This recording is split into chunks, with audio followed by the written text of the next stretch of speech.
Udah nggak ya? Nah,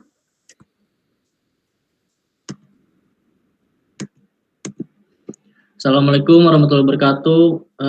Perkenalkan, nama saya Muhammad Rafi Pramudia.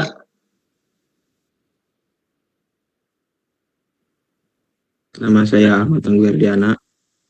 Di sini kami ingin mempresentasikan hasil analisis kami, yaitu prediksi penyakit jantung menggunakan support vektor mesin atau SVM. Dataset yang kami gunakan yaitu UC, HEAT, DISE, atau Cleveland, yang dimana kita mengambil dari Kaggle. Metode yang kami gunakan itu SVM dengan kernel RBF dan grid CV hyperparameter tuning. Implementasinya yaitu Python, scikit-learn, pandas, matplotlib, dan seaborn. Lanjut, ini di sini mengapa deteksi dini penyakit jantung penting. Yang pertama itu penyebab kematian global. Menurut WHO, penyakit jantung adalah penyebab utama kematian di seluruh dunia di setiap tahunnya. Ada 17,9 M jiwa per tahun, sekitar 17,9 juta orang meninggal akibat penyakit kardiovaskular setiap tahun, 32% dari total kematian global. Lalu 80% dapat dicegah. Sebagian besar serangan jantung dan stroke dapat dicegah dengan deteksi dini dan penanganan tepat waktu. Lalu ada pendekatan machine learning untuk diagnosa medisnya, yaitu diagnosa medis jantung secara konvensional bergantung pada interpretasi subjektif dokter terhadap data klinis yang kompleks. Pendekatan machine learning menawarkan solusi berbasis data yang mampu mengidentifikasi pola tersembunyi dalam rekam medis pasien dengan akurasi tinggi dan konsisten. Proyek ini membangun model prediktif menggunakan support vector mesin atau SVM yang terbukti unggul dalam klasifikasi data berdimensi tinggi. Lanjut. Oke, untuk yang slide kedua itu ada tujuan dan rumusan masalah. Yang pertama ada rumusan masalah. Di sini rumusan masalah itu bagaimana membangun model prediktif penyakit jantung yang akurat menggunakan algoritma support vektor mesin. Lalu ada fitur klinis apa saja yang paling berkorelasi dengan kondisi penyakit jantung pada pasien. Lalu yang rumusan ketiga itu ada bagaimana konfigurasi hypermeter optimal seperti Karen, Sigma untuk memaksimalkan rumah model SPM. Lalu ada beberapa andalan model yang digunakan ketika diuji menggunakan teknis cross validation 10 volt. Lalu untuk tujuan penelitiannya ini membangun model klasifikasi penyakit jantung menggunakan SPM dengan Pipeline Standard Scalar. Lalu ada melakukan analisis eksplorasi data EDA untuk memahami distribusi dan kolerasi antar fitur klinis. Lalu yang ketiga itu ada mengoptimalkan hypermeter model menggunakan Gridser CV dengan 5 volt cross validation. Lalu yang terakhir itu mengevaluasi model secara komprehensif dengan metrik akurasi, IUC, ROC, dan confusion metrik dan cross validation 10 volt. Baik, lanjut. Di sini terdapat dataset yang kami dapat, yaitu UC HEAT DC Cleveland dataset. Sumbernya dari Kaggle UCML repository. Total sampelnya 297 pasien setelah di cleaning. Jumlah fiturnya 13 fitur klinis. Lalu targetnya dengan biner 0 tidak sakit, lalu 1 sakit. Ini fitur klinis datasetnya. ada fitur, nama, deskripsi, lalu ada tipenya. Dengan contoh AIK dengan nama atau nama lengkap usia pasien dalam tahun, lalu tipenya numerik, lalu ke bawahnya sama dengan deskripsi yang berbeda. Lanjut. Oke. Terus selanjutnya itu ada metodologi alur pengerjaan proyeknya. Di sini ada 8 alurnya. Itu yang pertama itu ada import library, yang kedua itu ada load eksploitasi data, membaca dataset HRCP-nya itu menampilkan 5 baris pertama, info kolom, statistik deskripsi, dan mengecekkan mission value. Lalu yang ketiga itu ada pembersihan data, menghapus duplikat, mengganti nilai dengan kata none, lalu di drop ke koherensi label target menjadi binner. Lalu untuk yang keempat itu adalah visualisasi EDA, distribusi kelas target, bar, pay, dan chart. Lalu ada history semua fitur, heat map, korelasi untuk fitur dan target. Lalu yang kelima itu ada split atau training atau test. Ini tuh membagi data dari 80/20 dengan StatTV untuk menjaga proporsi kelas pada data training dan data testing.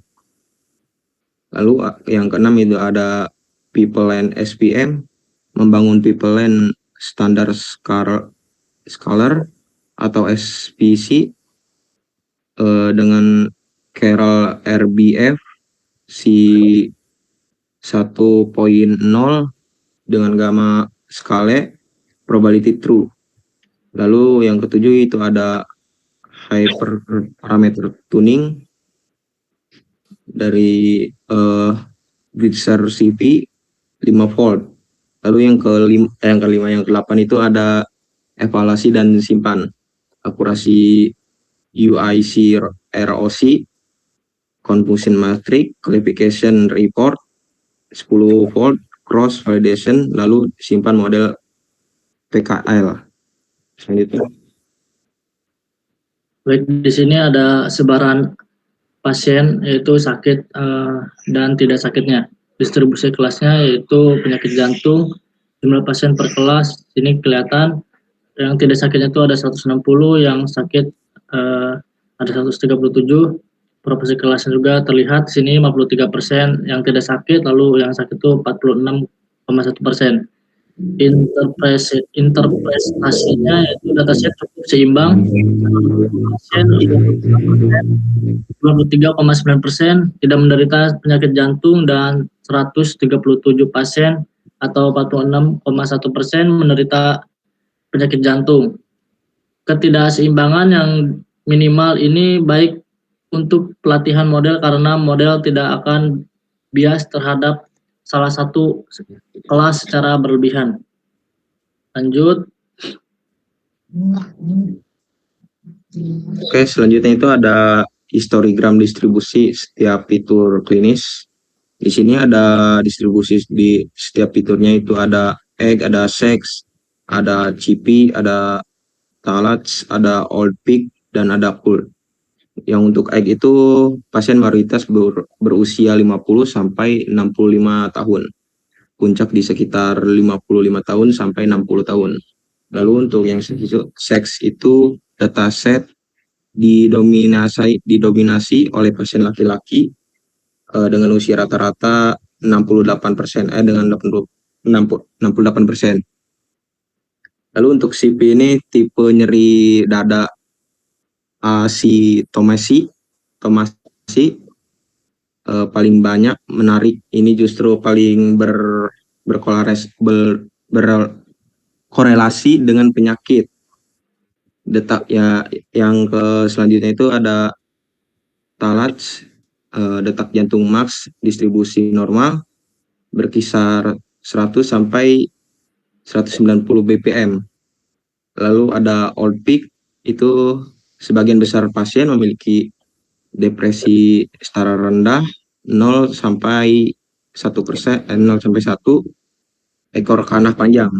Yang selanjutnya itu adalah COL, kolesterol terdistribusi normal positif, mayoritasnya itu 150 sampai 300 mgl atau DL.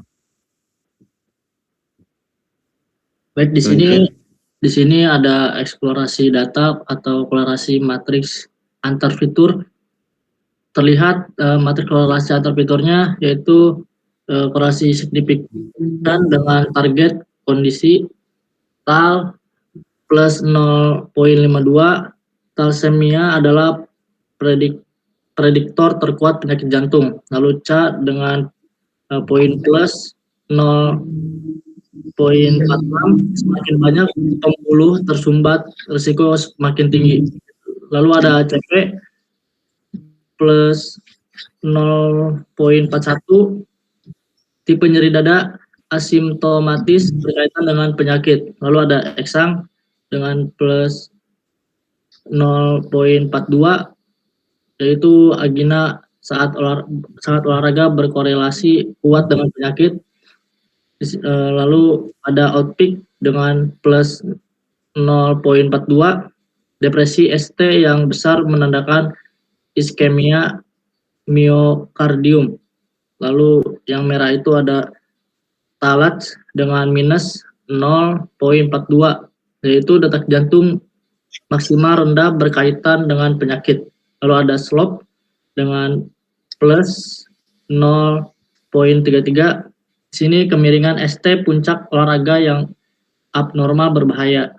Yang terakhir itu ada SEC dengan plus 0,28, yaitu laki-laki memiliki probabilitas lebih tinggi terkena. Lanjut. Terus selanjutnya itu adalah ada pemodelan support vektor mesin, arsitektur model. Jadi apa itu support vektor mesin atau bisa disingkat dengan SVM? Ini tuh bekerja untuk mencari hyperplane terbaik yang memisahkan dua kelas dengan margin maksimum. Data yang berada dekat dengan hyperplane disebut dengan support vektor. Untuk data yang tidak dapat dipisahkan secara linear, lalu SVM menggunakan kernel trik untuk mematangkan data ke dimensi yang lebih tinggi, di mana pemisahan linear ini menjadi mungkin.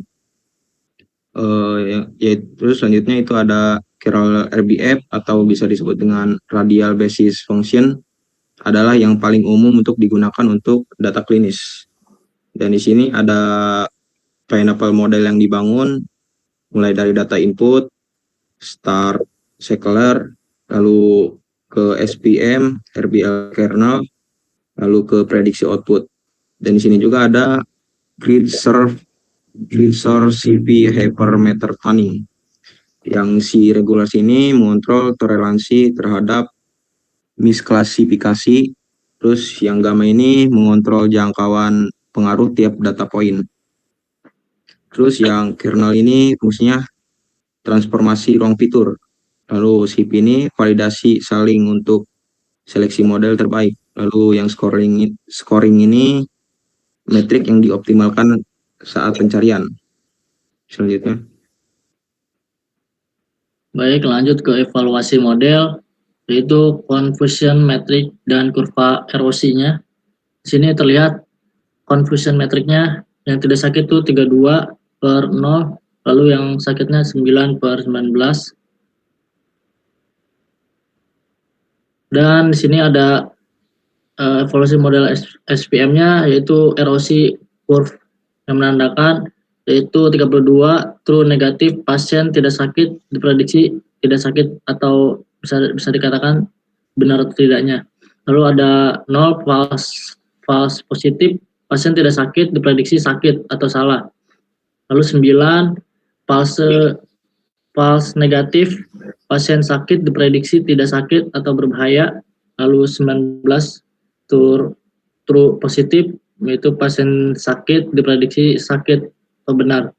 Lalu yang terakhir itu ada 0,9386, yaitu ausi dan erosi. Model sangat baik dalam membedakan kelas. Lanjut. Oke, untuk selanjutnya ini ada evaluasi model dari 10 fold cross validation.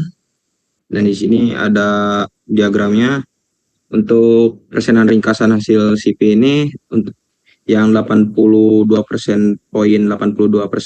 ini termasuk rata-rata akurasi. Terus yang 90,33% ini akurasi tertinggi. Terus lanjut yang 80% ini akurasi terendah, dan terbaik ini ada port yang 7. Dan interpretasi cross validation ini membuktikan bahwa performa model konsisten di semua subdata. Rata-rata akurasinya itu 82% dengan variasi yang relatif kecil, menunjukkan model tidak mengalami overthink maupun underthink.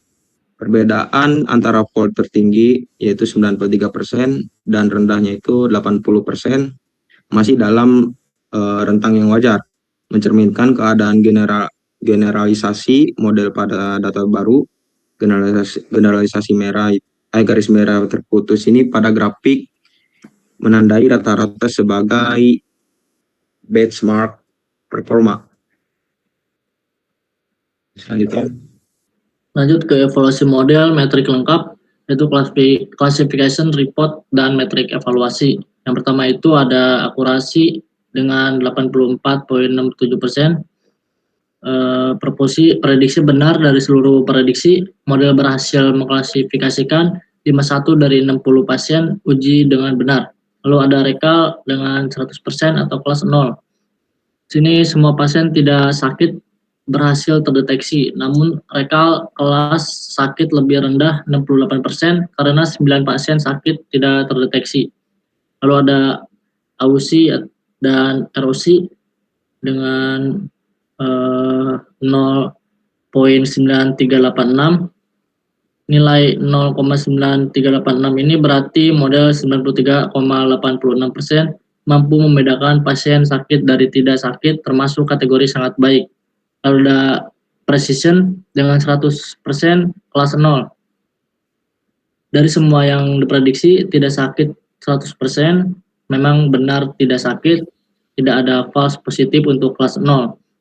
Lalu ada F1 score dengan 0,84 rata-rata.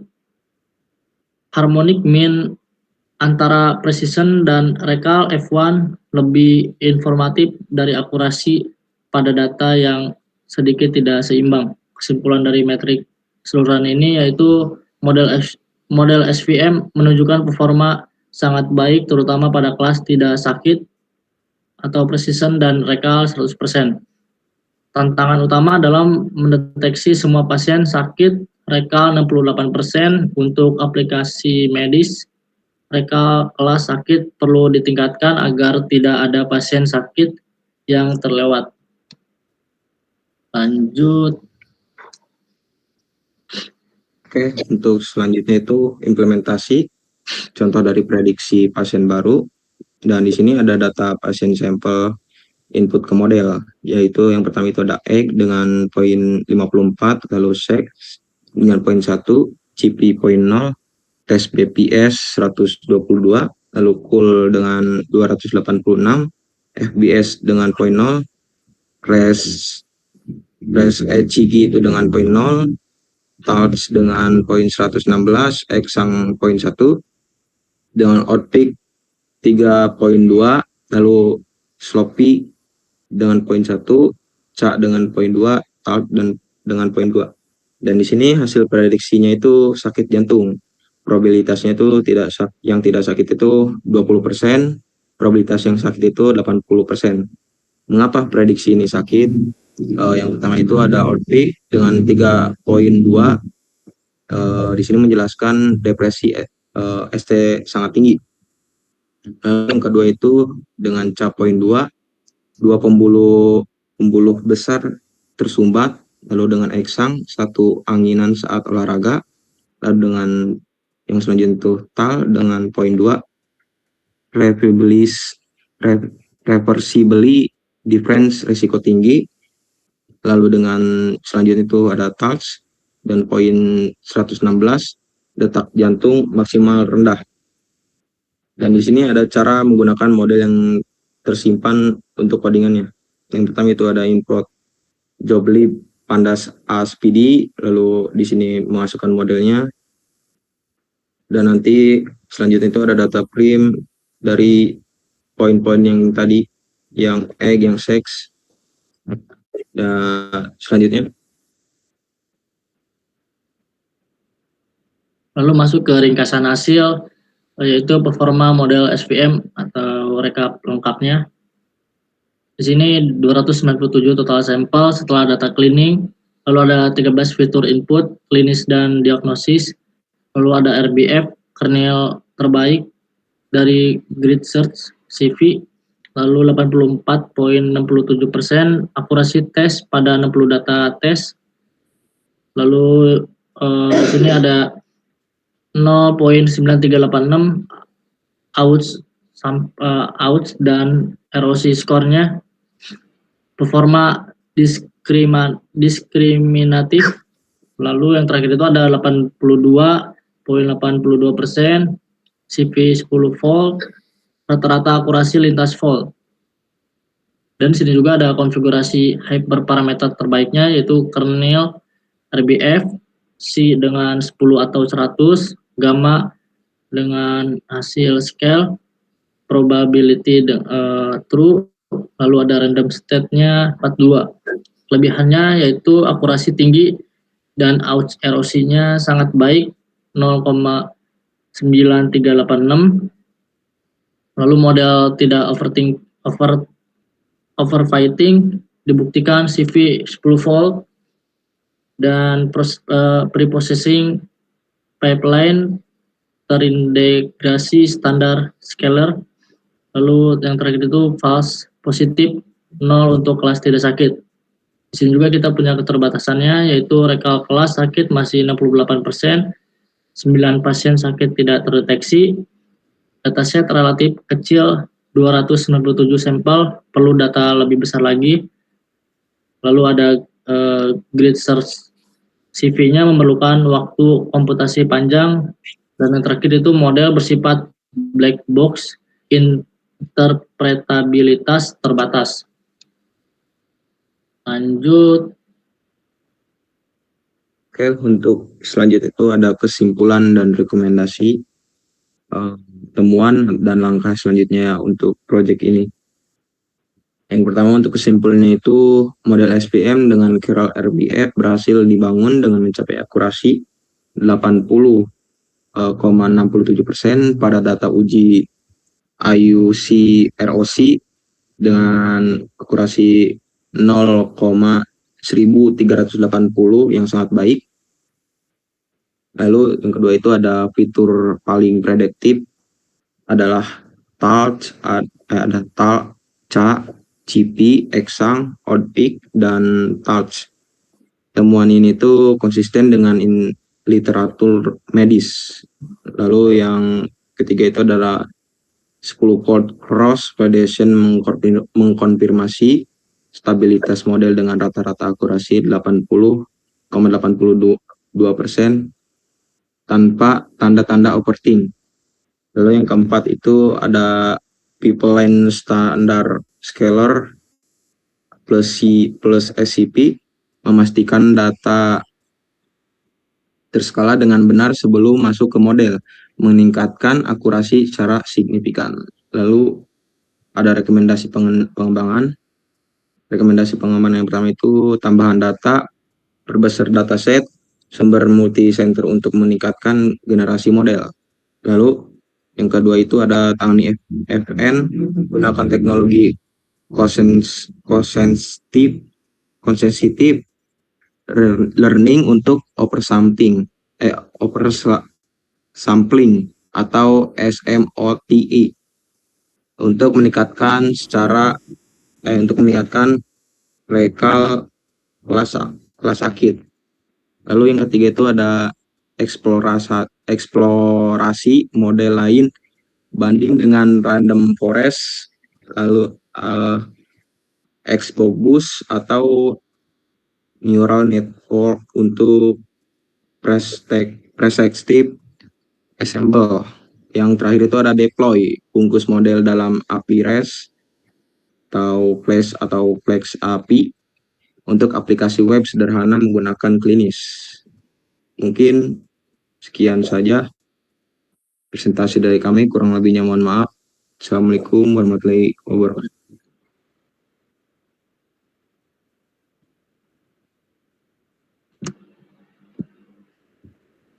Kumaha dik? Aman teu? Jadi kena kabehan bung. Hah? Peperorangan.